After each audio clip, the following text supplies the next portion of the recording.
raise a toast to the Octometry, to telling our story. Right. Let's be brave and tell it like it is. All right, here. Good, bad, and ugly. What would we say is our favorite part about working together? Well, what year are we talking? I don't know. I think for us in general, it's like most families aren't close. You know, so for I think our favorite, I don't know about, I can't answer our favorite, but Yeah.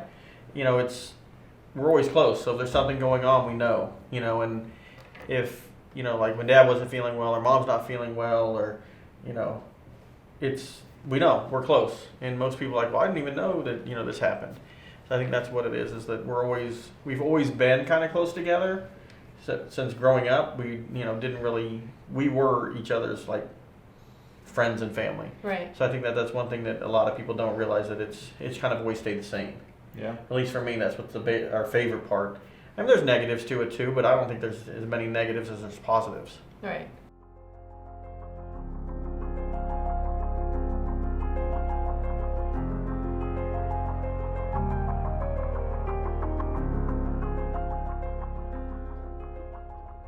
I grew up in Pennsylvania. Most of my life was there. Parents moved a lot. In high school, I was in 4 different high schools. So, yeah, it kind of was what my childhood was. A lot of moving, but mostly in Pennsylvania. I was a military dependent. I was born in England, went from England to Germany, and then came to the United States. I was in Texas, Louisiana, Missouri, Ohio, and landed probably the largest part of my childhood in Colorado. Well, that's a funny story. To make a long story short, he was an executive chef for a restaurant. At Sheridan Motor Inn, and she came in, wanted a job. And it would be my first job. I'd never worked before. So I thought, well, why not? So we hired her, and she did such a great job, I took her home. So that's the ongoing story. We were living in Colorado Springs. We got tired of the snow, and we had sold our business, and we had sold our home. And we put 3 straws in our hand, in my hand, and we asked the boys, one of them, I don't know which one of them, they pulled a straw, and each one of them had a destination. It was either going to be Florida, Austin, Texas, or California. And California won. So we ended up moving to Riverside, and love it. I'm glad we'd made that decision. When we moved from Colorado to California, I was young. I was, I believe, in kindergarten, maybe first grade. And it was, I didn't really understand it, and why we were moving. It was framed as an experience, as an adventure for us to go on as a family. Packing up the RV or the moving truck, and it was kind of fun. It was an adventure, but it was scary too. As a young person, not really getting like, what does California look like? I was just told, you'll know we're in California when you see palm trees. And when I saw my first palm tree coming into California, I felt like we arrived and we were the Hollywood family, and here we go. And it was fun to be young, but scary to move. Well, as I was a young child, my dad always had some sort of business going, whether it was a restaurant. This is where we started out in the restaurant business, and then moved from Colorado to here. We moved to Riverside when I was probably around 8 years old. Initially, we moved into Paris, California. Lived there for about 2 years, then moved into Riverside, and we've been here ever since. My favorite part about the Riverside community is it's a big, small town. You always run into somebody even though we're all spread out everywhere. I believe it's a friendly town. Our kids got a good education here. I just love it. There's so many little pockets in Riverside that have so many different cultures and things to learn. I just really like it. We had actually 7 businesses before OctoClean. And we had 6 restaurants, and then a janitorial service that was Service Pros that we actually ended up folding into OctoClean, making it OctoClean. The idea of OctoClean came from necessity.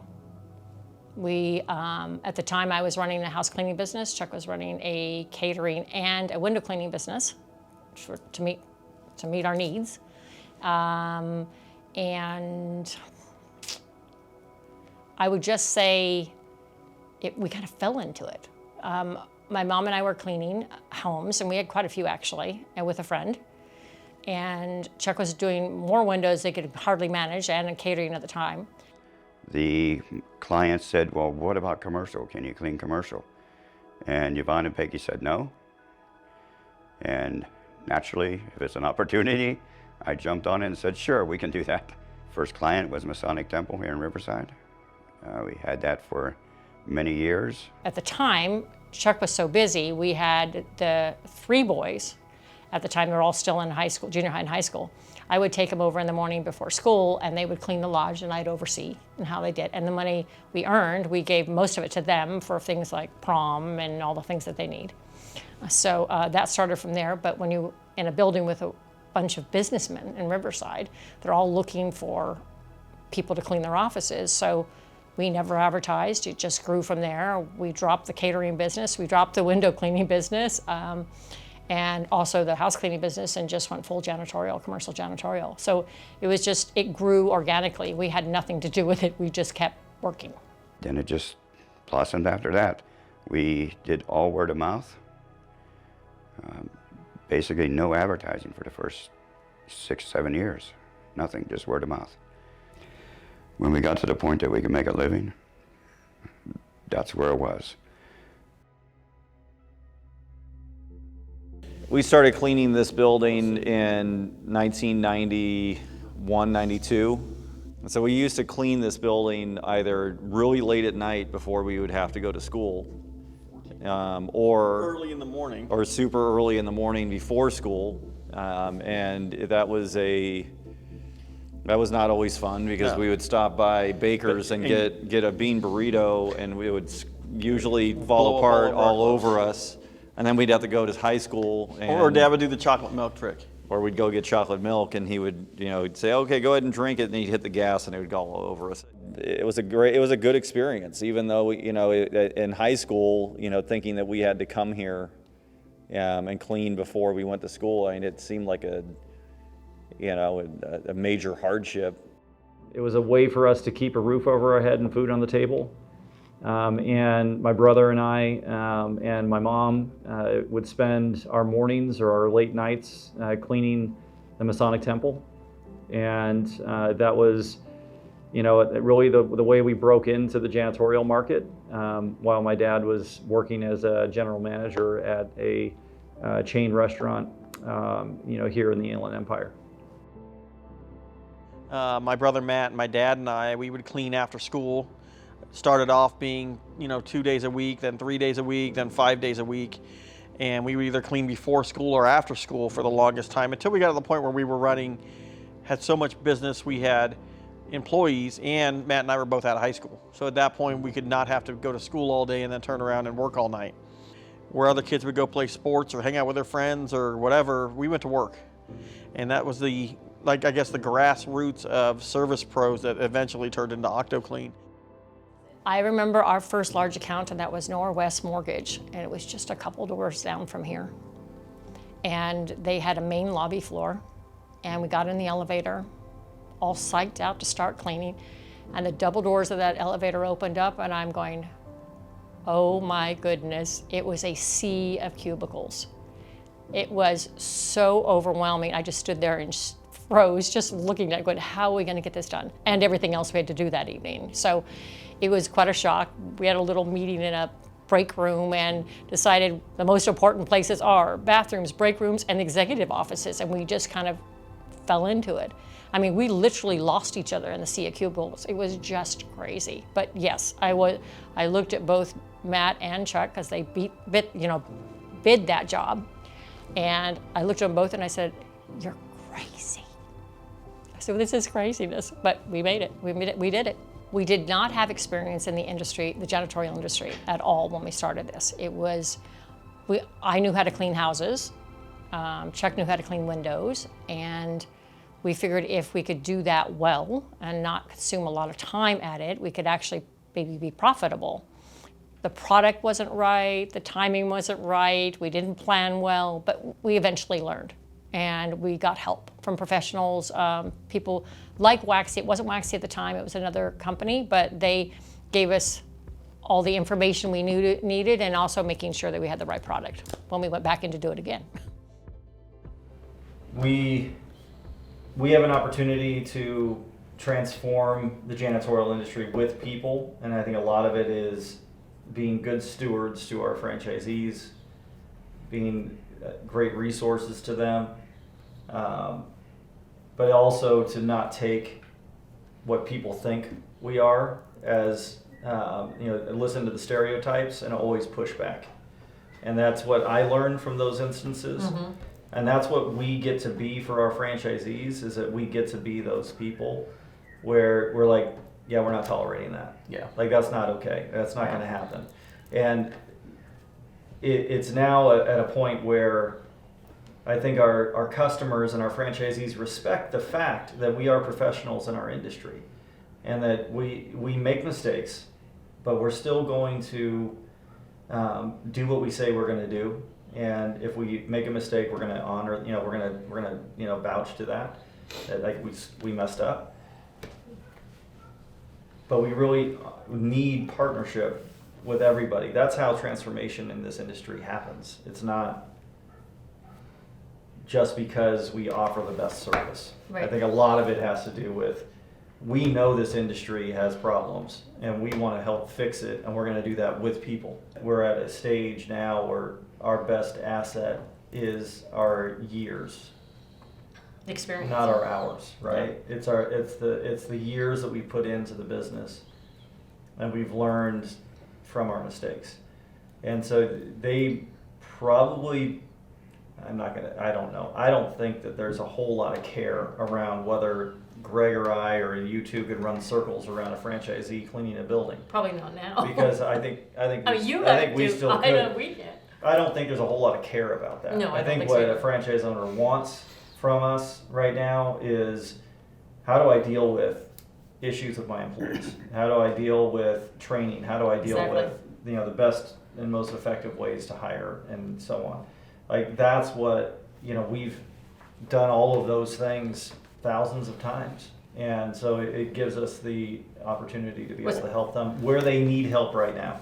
I think with you especially, Matt, I don't know if Greg does those conversations with the franchise owners, but I think the place where they're asking you, should I take on another job? Because that's something That's we actually didn't my know. job. That is his job. It's Okay, actually so my you think- legit job. Okay, Yeah. so there you go. So to Thanks, me, sir. it's like, we didn't know that. My legit job. Like, So we didn't know it. We just leaped with nothing. Like, we had $25 in the bank. Okay, fine, we're gonna take on another account, knowing that account, not knowing that account would probably cost us, what, $500-600 even just to set up. well, that's the thing. But- So you have that conversation with that franchise. Be like, I'm gonna tell you no now, Mm-hmm. so you'll know how to do it later. Yeah. I'm not telling you no. I'm telling you not now.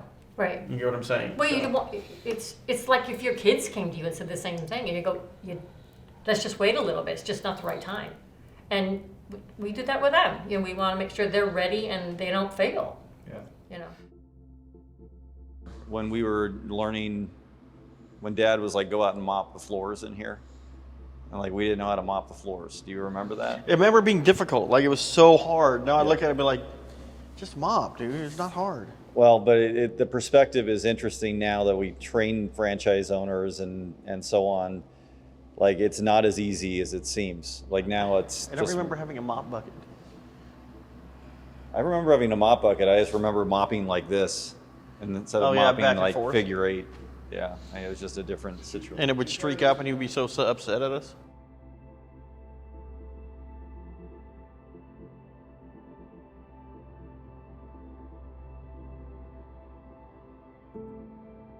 One of our employees at the time worked a building most of the night with a crew, and he did not want to drive because he was driving from one site to another. And he asked, can't I just have this building? And at the time, we had some advisors. We had an insurance gentleman that knew, an attorney, and spoke with them, and they said the only way you can legally have a person do a build or clean a building solely would be to be a franchise. They'd have to be a franchise. So we decided to franchise the business mostly because of those employees that we had, the employees of Service Pros that we wanted to retain, we wanted to give more opportunities to, and the reality was that without giving them a lot more responsibility, we were just not going to be able to do that. And when we laid out all the options on the table on how we could give them more responsibility, give them skin in the game, the structure that continued to come back was franchising. And that was not something that came lightly from us to make that decision. We really struggled with it because of the franchising systems that are out there. And we wanted to make sure that we didn't do it like them, that we did it for our franchisees in partnership, and not just as a way to scale the business. And that's why franchising for us is so important, because we've been there. We know that working 8 hours a day for someone else might not be the best thing in the world for everyone. And you might not be able to get ahead, and it seems like a never-ending story. But if you put in the effort and the time, it gets to a point where you reach that tipping point, and now you're like, I don't have to work all the time, and I'm making more money now than I ever have. I got to hang out with Dad. We got to go up early in the morning. We all work together, and to me, that was like us being brought up. There's a lot of times saying you guys were never around, and when I'm looking at it, you were never around when you were working for someone else. Yeah. That's right. Not when you were working for yourself, or not when you were working and we were working together. You were always around because we were always around you. Yeah. It's when you were like working for someone else that you were never around, and like that stuff that like our franchisees get to have and look at and be like, oh well, they can't say that about me. It's when someone takes you away and like, I own you for 12 hours. At least, yeah. And that's, that was probably the worst part of my life, is working for other people. Yeah. Well, what came from that experience with me was the most important thing in my life for my family is stability. Yeah. Like that's what came from that for me. And so there's and with that, I think it ties into a lot of what Greg and I work with on a daily basis with franchisees, is that you have lived your lives as kids and young adults or adults in a constant state of survival, like trying to find a way to make it through another week, another month. Yeah. And what would it be like if you didn't have to do that? Because that's not the only option. Right. And then what can we do to help you with that? Yeah, it's nice not to have to do that. What can we do to help you? Because I don't expect, a lot of people are like, well, I just expect you just to be smart. And as you know, no one expected Greg to be smart growing up. It's like, Greg, please make it through. And You You will just get a like diploma. you just Yeah. like to play. That's all. And really that's not what it was. I mean, it wasn't that I liked to play, because it wasn't, but that's a totally different story. But and that's where I kind of take it on. Like, what can I help them with? Is, can I do something to help them? Well- And what can we do to create that helps average people? And in time, helping them helps us. I think there's a lot of conversation that we have with franchise owners now about, and we may not put it this way, but the power of survival, right? Like, you can use that motivation to get you through, so that you can learn what it means to be efficient, what it means to make money for yourself, and then kind of moving on and being able to scale that and give those opportunities to other people. That's not something that at the time I could communicate. I don't think I would have ever been able to verbalize that. But, looking back, I mean, that's what it was. I mean, it's like we had to figure out how to do it. And I think that's how I when I'm working with franchisees, I've never really realized like what feeling I have when I work with them, like, oh, this person's going to make it or that person's not. But it is that feeling that, like Matt's saying, it's not really survival, but it's like, what are you going to do when things get hard? Are you going to keep working, or are you just going to, like, oh, whatever, I quit. It didn't work out. And really, that's that feeling where working with franchisees, especially our franchise owners, they all have that feeling that, you know what, to make it successful, I'm going to put in the effort. Not like I'm going to pay someone else to put in that effort and I hope they do it. And if not, you know what, it's okay. But I think that's what this taught us is like we didn't know what was going on behind the scenes. All we know is we had to do this, and we saw the effort getting put in by our family, and we didn't have a choice. No. But we didn't balk at it either. We're like, okay, it is what it is. You know, I'm not going to throw a fit. Well, there may have been a few fits thrown. There was a time when, after your military service, et cetera, that you weren't with the company. Something happened there. There's always been that push to learn more, do more, grow the business, and all that kind of stuff. So, you know, kind of looking back, we started a carpet cleaning business. Like, okay, well, like Stowe style, we're going to buy a carpet cleaning truck and be like, we're in business, right? No training, let's just go do it. And pretty soon that turned into Greg working, you know, 8 hours during the day and then 12 hours during the night. And it turned out to be like, it was a lot. And I remember, you know, going out bidding and selling accounts and then going in at night, cleaning the accounts. And I think it just got to a point where I remember the day that I left. I probably worked, in the 36 hours, I probably worked 30 of them. Mm-hmm. And I just pulled in, and at that point it was me and my wife, and I had 2 little ones, and they hadn't seen me in days. And I was exhausted. I was straight exhausted. And then I got a call from Dad saying, they've got a flood at that time it was Magnet Company's building. You need to get over there. And I was like, I'm not doing it. I'm not doing it. It's not happening. There's no way. I can't do it. I've been out for whatever, and I haven't been home. And that was that. I mean, basically that was the end of, you know, me working here for a while. But I learned a lot after that. You know, honestly, it's for the company, looking back now, it was probably the best thing that happened for the company as it is right now. Because I got to view that as, you know, seeing so many franchisees do such terrible work. And then me being out there cleaning myself and doing my work, and every one of my customers were happy, and I wouldn't get a complaint ever. And I became that guy that they'll call when everybody else is screwing up. It gave me that view of, okay, you can do this and make money. And I was making some damn good money. Because you started your own business. And yeah, I was happy doing it. And right. It's one of those hard lessons, but it was a good lesson. You know, it was a good, you know, time, I guess. Like, it was struggles. Well, not for a grandmother, it wasn't a good No, time. it wasn't a good time. It was struggles, and I was Yeah, it was pissed a good off. time for us. But it was more like I was pissed off because I was like, you know what, I'm going to prove to everybody that I don't need you. You know, I don't need you to be successful. I can do it on my own. Yeah.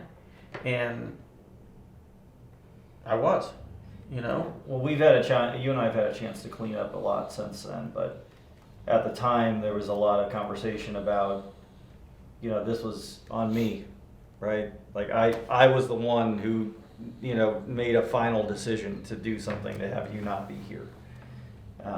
And that was, you know, we've talked about it. I mean, that wasn't the case. You know, that was, and I was truly disconnected from like all of the things that you were doing out there.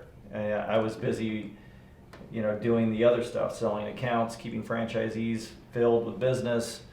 You know, as Julie was selling selling franchises, I had to make sure that they were being fulfilled. You know, so I had my own thing going on, and we were, you know, kind of in the same business, right? I was working, doing QAs at night and doing sales during the day, and you know, doing what needed to be done. But you know, that was you know, being that you and I have always been so close, to be separated for, and it was almost 2 years. I might have been 3. You know, there are times where like I think the universe was trying to reconnect us, and it took, you know, a close family friend to die for us to finally be like, enough's enough. You know, that's what it took. But you know, family and business are tough, but business should never separate family. Probably my biggest failure in all the businesses except this one is not knowing how to handle finances. We've always been, if we have it, we spend it. If we don't have it, we don't. Personally, that works for us, but in business, it's a little more difficult to do that. Had a few very successful restaurants that if we would have handled the cash better, we would have been a lot more successful.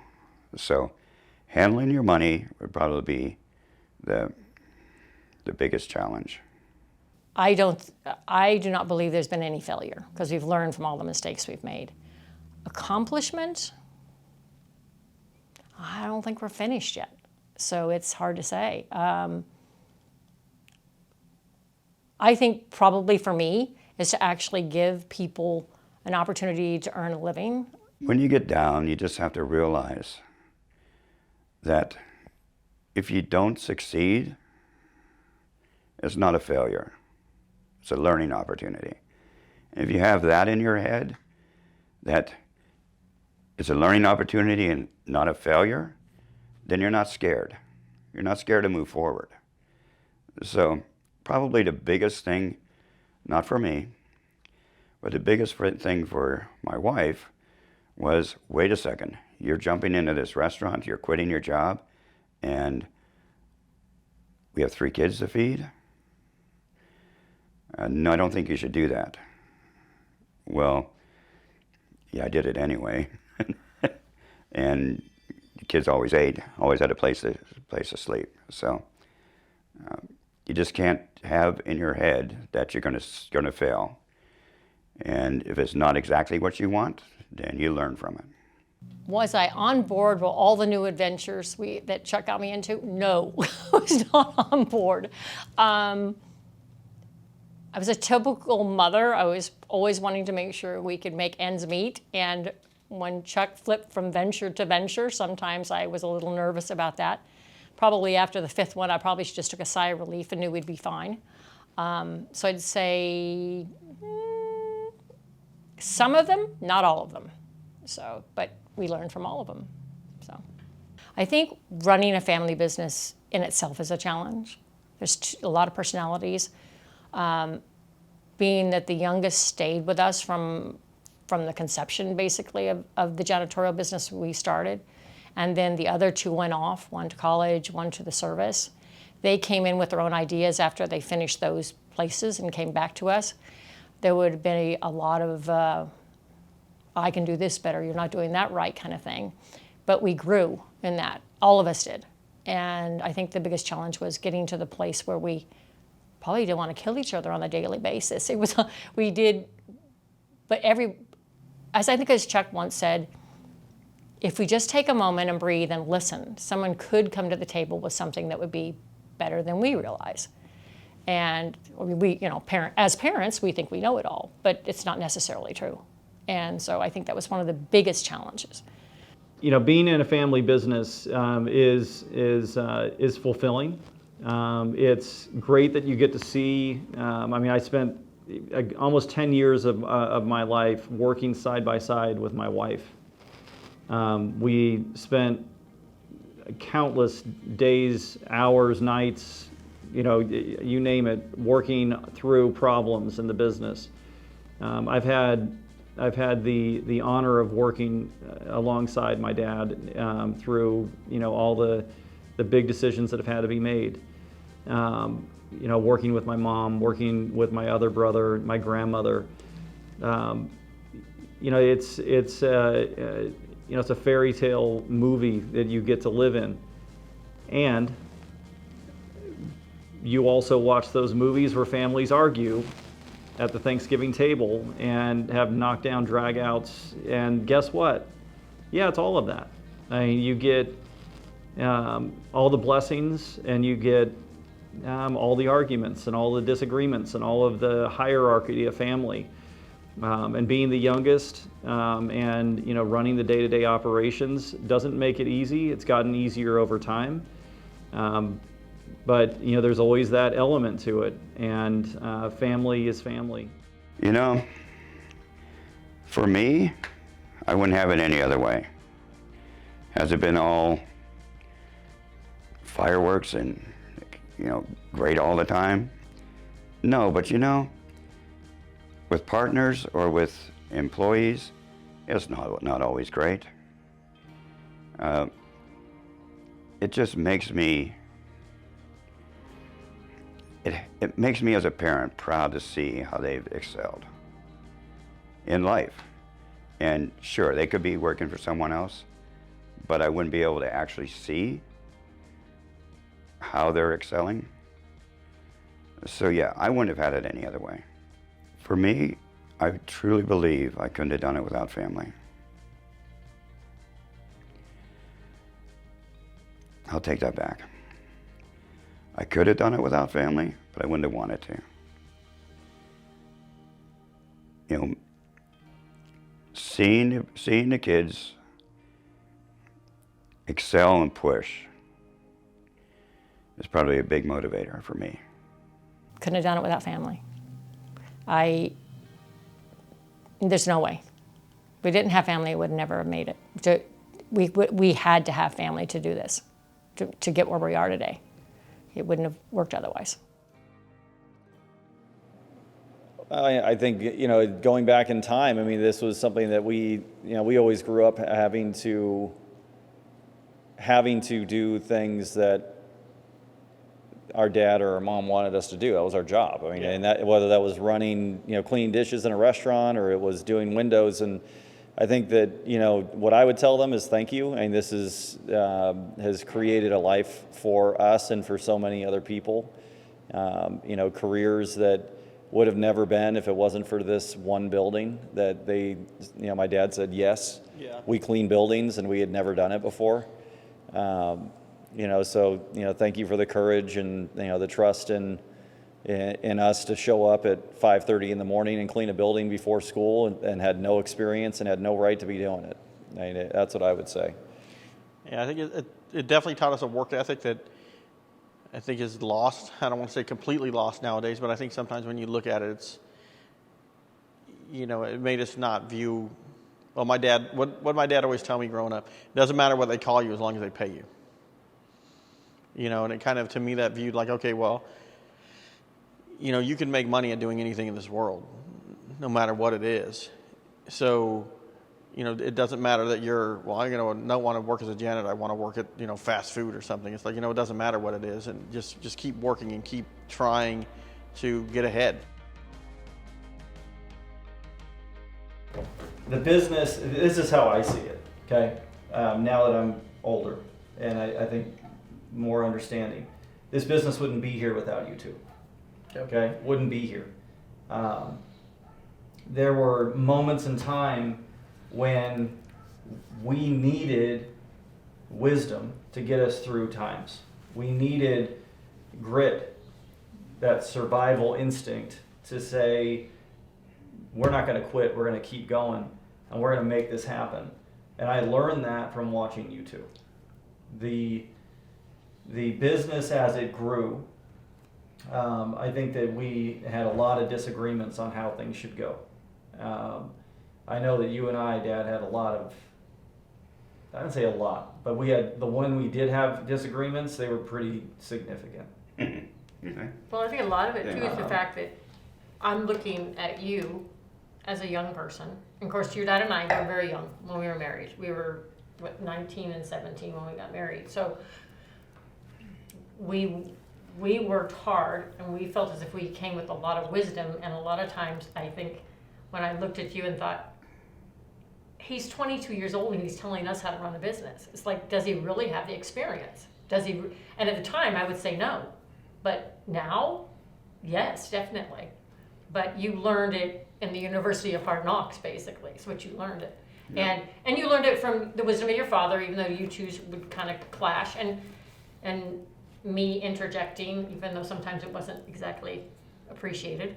But I do think that Probably the hardest part of where I'm at now is handing over the reins.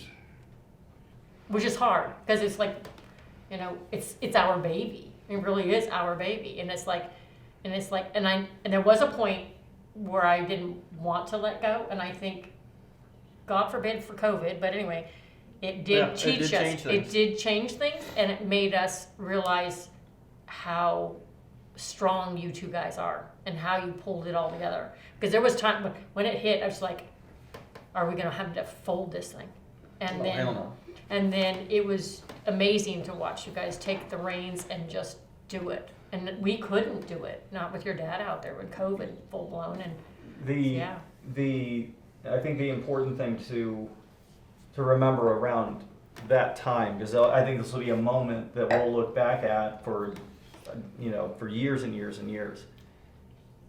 Everybody that was wearing an OctoClean shirt did it during that time. Exactly. Right? Oh, exactly. Everybody pulled it off. Naturally, I'm proud of what happened this last year. COVID, I wasn't in the office hardly at all, and I was able to feel comfortable that my sons were taking care of it, and it would all work out. Difficult year for everyone concerned. The next step for me is to actually stand back and let the next generation take it to where they feel comfortable. And that's probably where Arizona is going to start and wherever it goes from there. So yeah, for me, sitting back and watching is probably what my next step is, and not trying to interfere as much as I normally do. More now than ever, I can see where and what we can become. In the past, we've always seemed like we had hurdles, and over the last probably 4 years, we've overcome a lot of those, from growth to how we're training people and how would we talk to people in different states. And we've not necessarily given up control of sales and how we look as a company and our culture. It's more of, we know who to hire, what to do, and what we need to do to make it to the next step. So what do I see? I see the next generation coming in and working. And I think that what I'm seeing and what my goals are, it's going to be totally exceeded.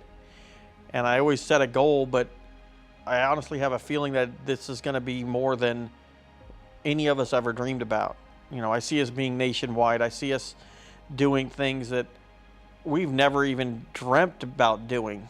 So, and I think with my brother and I, and pushing the right direction, that's the way that it's going to be. It's going to be humble growth with the right people, and always keeping our franchisees first. I don't know if it's inspiration as much as it is comfort. It's that now I don't have to wonder, is it going to be successful? Is it going to grow? Is it going to be well taken care of? Because you're taking care of it, and you've done a great job. Like I said, COVID showed us all a lot of stuff, and wanted for us as parents, knowing that we got two capable sons. And, Shane did a lot to help as well too early on in our stuff. So did Julie. And yeah. Leanne. Oh, we had Julie and Leanne. I mean, everybody had their fingers in the pie for a while. So yeah, it's Peggy. And Peggy. Peggy, yeah. don't forget about Peggy. Yeah, my mom. Yeah, she's. Pam Elmo, we're still missed to this day. Yeah. We'd probably hire her back if we could. Yeah. Don't you think we're more confident now? So I'll tell you what inspires me, and I think that will answer the question from my perspective. The four of us are sitting at this table didn't get here because of us, right? We got here because we, at the times when it mattered, we had the grit to get it done, right? I agree with that. Right. We're at a stage in our business right now that what inspires me are the people who work with us, With us, right? yeah, Not, and that, I'm inspired by seeing people in departments having meetings in conference rooms when I didn't schedule it. I'm inspired by seeing people solving big problems that I knew were problems, but they're taking the lead and making it happen. And they're doing it in ways that are more creative and more effective than I could do it. And I don't look at that from a place where I'm like, I'm slipping. You know, I'm looking at it from a place of, like, these people kick butt, and they do it because they're super talented. They are committed people, and I don't know if that has anything to do with who we are as a company, or who Greg or I, or are as leaders, or who you are as leaders. I think it's because they see that there's an opportunity to improve an industry that has gotten a bad rap, and they want to be part of the change. Now, whether that's true or not, that's a story I'm going to tell myself, but I'm inspired by our people, by our teams, by our franchisees, that they have done something that we couldn't do at this point. We could have done it by ourselves. That's Well, what we can't do, we're at a point right now where the only thing that we do well is lead. Right. The future of OctoClean is exciting. The future of OctoClean is inspiring.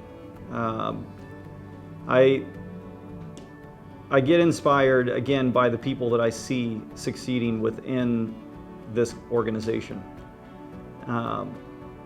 Because we're at a point in this company's history where we are going to succeed because of the people in it, the organization, the franchisees, my team members, not because of anybody with Stowe at the end of their name. As we grow into new states and we learn what scalability looks like going into these states, we're going to be partnering with new team members, new franchisees. We're going to be taking bigger risks. I'm extremely excited about this next chapter in OctoClean's book, and it's going to be fun, challenging, and I can't wait to see who else we meet out there, and who's going to be able to help OctoClean get to this next level in our history.